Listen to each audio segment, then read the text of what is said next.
Hello everyone, welcome back to my channel. तो चलिए आज का ये करंट अफेयर सेशन स्टार्ट करते हैं क्विज की मदद से। राइट, आज का पहला क्विज है वुमेन्स हॉकी इंडिया लीग 2024-25 का इनमें से किसने जीता। राइट, रिसेंटली कंडक्ट करवाया गया था ये वुमेन हॉकी इंडिया लीग 2024-25 की विजेता रही है ओडिशा वॉरियर्स। ओडिशा वॉरियर ने वुमेन हॉकी इंडिया लीग का पहला एडिशन अपने नाम किया 2024-25 का। इसकी विनर रही ओडिशा वॉरियर। ओडिशा वॉरियर ने हराया किसको? सूरमा हॉकी क्लब को। तो रनर अप रहे सूरमा हॉकी क्लब।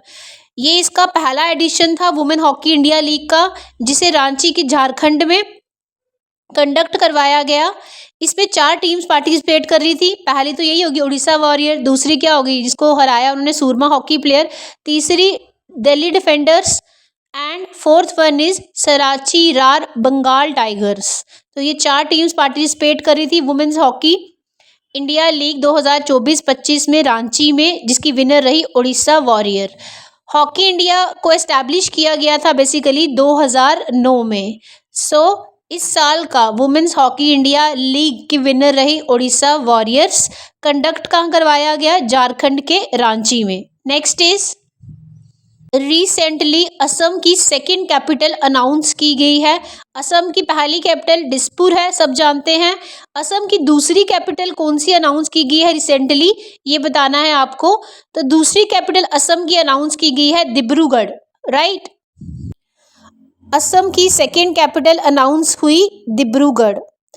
असम की पहली कैपिटल कौन सी है? दिसपुर। अभी तक दिसपुर ही असम की कैपिटल है, अभी भी रहेगी। अब सेकेंड कैपिटल भी अनाउंस हुई है डिब्रूगढ़। असम के चीफ मिनिस्टर हिमांता शर्मा ने ये अनाउंस की सेकेंड कैपिटल डिब्रूगढ़। किसकी? असम की। क्या ऑब्जेक्टिव है? बेसिकली डिब्रूगढ़ में लिविंग स्टैंडर्ड को बढ़ाने के लिए, ठीक है, वहाँ बेहतर जीवन देने के लिए लोगों को वहाँ बेटर डेवलपमेंट की जाए, इसीलिए डिब्रूगढ़ को अनाउंस किया गया सेकेंड कैपिटल ऑफ असम।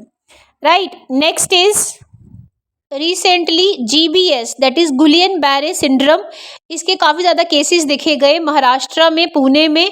आपको बताना है कि क्या सिम्टम्स हैं बॉडी पे, किस पार्ट पे अफेक्ट करता है ये। तो पेरिफेरल नर्वस सिस्टम पर अफेक्ट करता है GBS। इसके पहली डेथ देखी गई कहाँ पर? महाराष्ट्र में, और पुणे में भी कुछ केसेस आए हैं इसके। बेसिकली GBS गुलियन बैरन सिंड्रोम में होता क्या है, हमारा बॉडी का इम्यून सिस्टम नर्वस सिस्टम पे अटैक करता है। नर्वस सिस्टम मतलब नर्व्स पे अटैक करता है। कौन सी नर्व्स? जो हमारी बॉडी की मसल की मूवमेंट को कंट्रोल करती है, हमारी बॉडी में टेम्परेचर मेंटेन करती है, हमारे टच सेंसेशन को जो नर्व्स कंट्रोल करती है, तो ये सब कंट्रोल करने वाली नर्व्स पर अटैक करता है GBS। राइट, GBS अटैक करता है पेरिफेरल नर्वस सिस्टम, ऐसा नर्वस सिस्टम जो हमारी बॉडी के मसल मूवमेंट को कंट्रोल करता है, टेम्परेचर को, टच सेंसेशन को कंट्रोल करता है। ठीक है, so next is recently 100th birth anniversary celebrate की गई great freedom fighter that is Punjab Kesari, जिन्हें कहा जाता है लाला लाजपत राय। कब की गई सेलिब्रेट, ये बताना है आपको। हर साल 28 जनवरी को सेलिब्रेट किया जाता है लाला लाजपत राय जी का बर्थडे। इस साल उनकी सेलिब्रेट की गई 160th birth anniversary. Punjab Kesari ये कहा जाता था लाला लाजपत राय जी को। हर साल 28 जनवरी को सेलिब्रेट किया जाता है birth anniversary of Lala Lajpat Rai. Basically Lala Lajpat Rai ji ने क्या किया था, हिसार ब्रांच जो थी इंडियन नेशनल कांग्रेस की, उसे एस्टैब्लिश किया था 1928 में। वेरी इंपॉर्टेंट, 1928 में जब भारत में साइमन कमीशन आया था तो उसका विरोध किया था, और उसके दौरान उन पर लाठीचार्ज हुआ था जिसमें उनकी डेथ हो जाती है। 1928 में साइमन कमीशन के अगेंस्ट लड़े थे लाला लाजपत राय जी, लाठीचार्ज हुआ तो उनकी डेथ हो गई। 28 जनवरी को हर साल सेलिब्रेट किया जाता है birth anniversary of Lala Lajpat राय, जिन्हें पंजाब केसरी कहा जाता है। नेक्स्ट इज रिसेंटली भारत की 2 सिटीज को ऐड किया गया है एक लिस्ट में, जिस लिस्ट का नाम क्या है? Wetland cities of the world list by UNESCO. तो सिटीज के नाम क्या है? उदयपुर और इंदौर। बेसिकली उदयपुर जो कि राजस्थान में है और इंदौर जो मध्य प्रदेश में है, इसे इंक्लूड किया गया है wetland cities of the world list. Wetland क्या होती है? बेसिकली सपोज ये एक लैंड है, लैंड में पानी है, ठीक है, पानी जमा हो जाता है सीजनली, सीजन के अकॉर्डिंग परमानेंटली रहता है। अब ये वेटलैंड इंपॉर्टेंट होते हैं हमारे प्लांट्स के लिए, हमारे एनिमल्स के लिए, उनके सर्वाइवल के लिए ये वेटलैंड इंपॉर्टेंट होते हैं। जब फ्लड आता है तो फ्लड को कंट्रोल करने में वेटलैंड मदद करते हैं। तो बेसिकली हम इन्हें वेटलैंड की कंजर्वेशन करनी पड़ेगी, कंजर्व करने पड़ेंगे प्लांट्स और एनिमल्स के लिए। सो इनकी कंजर्वेशन के लिए 1971 में रमसार सिटी जो कि ईरान में है, वहाँ एक इंटरनेशनल ट्रीटी बनाई गई कि वेटलैंड को कंजर्व किया जाए, जिसे बोलते हैं हम रमसार ट्रीटी। इंडिया के अभी के टाइम में 85 वेटलैंड्स रमसार ट्रीटी के अंडर हैं, ठीक है। तो अभी रिसेंटली उदयपुर और इंदौर, इन दोनों सिटीज़ को भी wetland cities of the world list में ऐड किया गया, राइट। वेटलैंड्स इंपॉर्टेंट है प्लांट्स और एनिमल्स के लिए, सर्वाइवल के लिए, फ्लड को कंट्रोल करने में हमारी मदद करते हैं, इसीलिए वेटलैंड की कंजर्वेशन इंपॉर्टेंट है, इसीलिए इसकी ट्रीटी बनाई गई, ठीक है, 1971 में रमसार सिटी ऑफ ईरान में, जिसे कहते हैं रमसार ट्रीटी। अभी के टाइम में 85 वेटलैंड्स रमसार ट्रीटी के अंदर हैं। Next is recently chief minister mobile operation theatre, ठीक है, ये पूरी टर्म है, chief minister mobile operation theatre CMMOT launch किया गया इनमें से किस स्टेट में? तो ये लॉन्च किया गया है नागालैंड में। अब इसमें क्या होता है अभी देखते हैं हम। नागालैंड में लॉन्च किया गया chief minister mobile operation theatre. Mobile मतलब जो मूव कर सकता है एक जगह से दूसरी जगह, जैसे एम्बुलेंस होती है, एम्बुलेंस की ही तरह होगा ये, पर इस ऑपरेशन थिएटर, अभी तक एम्बुलेंस में सिर्फ हम पेशेंट को एक जगह से दूसरी जगह ले जा सकते थे, उस एम्बुलेंस में अब हम टेस्ट भी कर सकते हैं, पेशेंट्स का टेस्ट भी कर सकते हैं, उसके साथ साथ उन पेशेंट का ऑपरेशन भी कर सकते हैं एम्बुलेंस में, ठीक है। क्यों ऐसा किया गया? क्योंकि रूरल और रिमोट एरियाज में पेशेंट्स को इतनी दूर पहुंचाने में टाइम लग जाता था जब तक उनको हॉस्पिटल पहुंचाया जाए, ठीक है। तो उन्हें एम्बुलेंस के अंदर ही ऑपरेशंस या कोई जो कि ज़रूरी होगा उनके लिए, जैसे टेस्ट करवाना, वो सब उसी टाइम कंडक्ट करवाया जाएगा एम्बुलेंस में ही। जो कहाँ लॉन्च किया गया? नागालैंड में। Chief minister mobile operation theatre Nagaland में लॉन्च किया गया recently. Next is recently liquid propulsion system centre जो कि इसरो के अंडर काम करता है, उसके डायरेक्टर अपॉइंट हुए हैं M मोहन, ठीक है। सो M मोहन को अपॉइंट किया गया है director of liquid propulsion system centre. अब लिक्विड प्रोपल्शन सिस्टम होता क्या है? बेसिकली इसमें लिक्विड फ्यूल को यूज़ करते हैं, लिक्विड फ्यूल को यूज़ करके जो एनर्जी निकलती है उससे रॉकेट्स को भेजते हैं स्पेस में, तो ये किया जाता है लिक्विड प्रोपल्शन सिस्टम सेंटर में। हमारे भारत में अभी 3 सेंटर हैं, ठीक है। M मोहन डायरेक्टर हैं लिक्विड प्रोपल्शन सिस्टम सेंटर के, जो कि इसरो के अंडर आता है, और इसरो के चेयरमैन रिसेंटली कौन अपॉइंट हुए थे? V Narayan ji. Important, very important. So LPSC जो कि इसरो के अंडर है, उसके डायरेक्टर बने M मोहन, और इसरो के चेयरमैन अभी कौन अपॉइंट हुए हैं? V Narayan, right. So next one is women's ODI one day international cricketer of the year in ICC awards 2024 किसको दिया गया इस साल? ठीक है, तो ये दिया गया स्मृति मंधाना को women's ODI cricketer of the year by ICC awards 2024। इसी के साथ याद रखेंगे हम कि men's cricketer of the year 2024 किसे दिया गया? जसप्रीत बुमराह को। And women's cricketer of the year 2024 दिया गया मेली कैरर को, न्यूजीलैंड से बिलोंग करती हैं ये। Men's test cricketer of the year 2024 Jasprit Bumrah. Men's ODI cricketer बोलेंगे तो Azmatullah, and women's ODI cricketer Smriti Mandhana. So ये याद रखेंगे, इंपॉर्टेंट है। Men's cricketer of the year 2024 Jasprit Bumrah, women's cricketer Melie Kerr, men's test cricketer Jasprit Bumrah, men's ODI cricketer Azmatullah Omarzai, women's ODI cricketer में आएंगी कौन? Smriti Mandhana. Very important है ये इस साल के करंट अफेयर्स के लिए। So women's ODI cricketer of the year Smriti Mandhana. Next is recently काफ़ी न्यूज़ में रही है डीप सीक AI कंपनी। इसके फाउंडर का नाम आपको बताना है। तो इसके फाउंडर का नाम है लियांग वेनफेंग। लियांग वेनफेंग जो हैं वो फाउंडर हैं डीप सीक AI कंपनी के। Basically deep seek AI company एक चाइनीज़ आर्टिफिशियल इंटेलिजेंस कंपनी है। आज के टाइम में आर्टिफिशियल इंटेलिजेंस की इम्पोर्टेंस सबको पता है। सो ये चाइना ने डेवलप की ये artificial intelligence company deep seek, जो डेवलप करती है क्या, open source large language model को।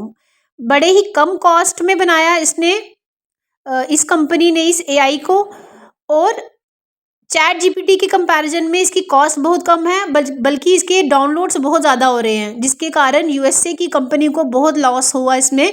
डीप सीक एआई के फाउंडर है लियांग वेंगफुंग, हेडक्वार्टर है चाइना में। इसे एस्टैब्लिश किया गया था मई 2023 में, right.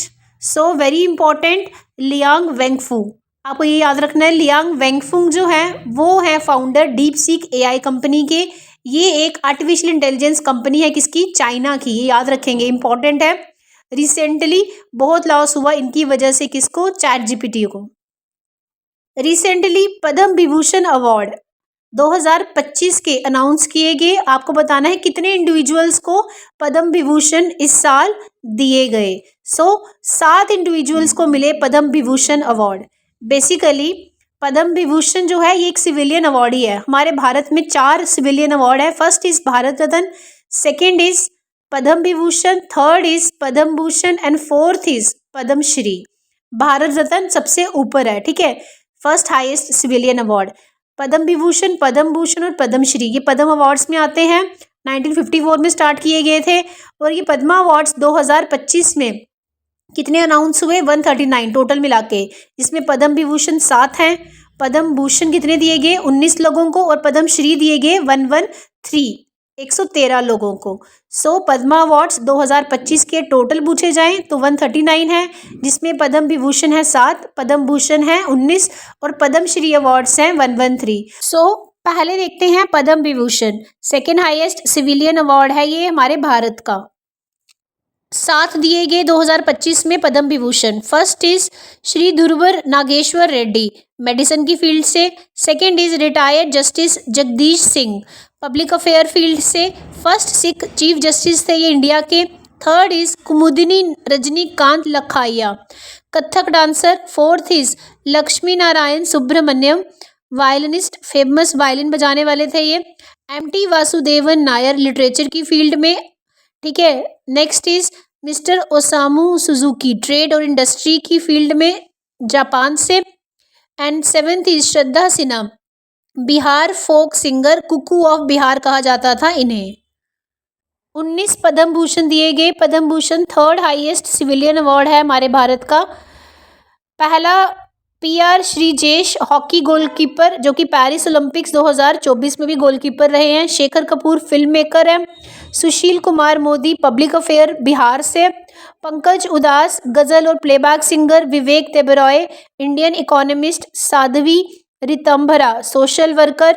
And Vinod Dham, science and engineering की फील्ड से। And last is Padma Shri, fourth highest civilian award है। 113 दिए गए हैं टोटल, इंपॉर्टेंट याद रखने के लिए। अरिजीत सिंह फेमस सिंगर हैं। R Ashwin, famous spinner of Indian cricket team. Harvinder Singh, first Indian archer to win a gold medal in Paralympic history. Paralympic की हिस्ट्री में पहले गोल्ड मेडल लाने वाले इंडियन आर्चर हैं कौन, हरिंदर सिंह, राइट। ये कुछ इंपॉर्टेंट पद्मा अवार्ड्स थे। टोटल कितने दिए गए हैं, 139, उसमें से पद्म विभूषण 7 हैं, पद्म भूषण 19 है, और पद्मश्री कितने हैं, 113। तो इसी के साथ आज के करंट अफेयर सेशन के सभी क्विज कंप्लीट हुए। अब हम जाएंगे आज के सेशन का इम्पोर्टेंट क्विज, जिसका आंसर आपको कमेंट सेक्शन में मुझे बताना है। अगर आप नहीं बताओगे तो मैं नेक्स्ट सेशन में उसका आंसर आपको बताऊंगी, राइट। आज के सेशन का इम्पोर्टेंट क्विज है, किस स्टेट ने रिसेंटली एक्वायर किया है top rank in fiscal health index, जो कि रिलीज किया नीति आयोग ने। तो नीति आयोग ने फिस्कल हेल्थ इंडेक्स जो लॉन्च किया, जो रिलीज किया, उसमें टॉप रैंक पर कौन सी स्टेट है इनमें से, राइट। और आज के सेशन का इंपॉर्टेंट डे है इंटरनेशनल कस्टम डे। 26 जनवरी को सेलिब्रेट किया जाता है इंटरनेशनल कस्टम डे।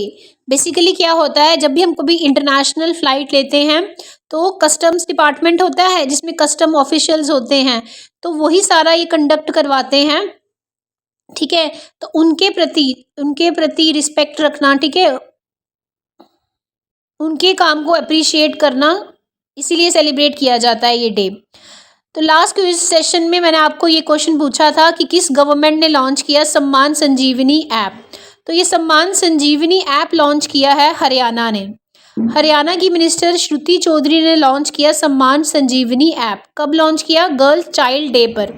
आप लोग मुझे बताएंगे गर्ल्स चाइल्ड डे कब होता है, क्यों किया गया?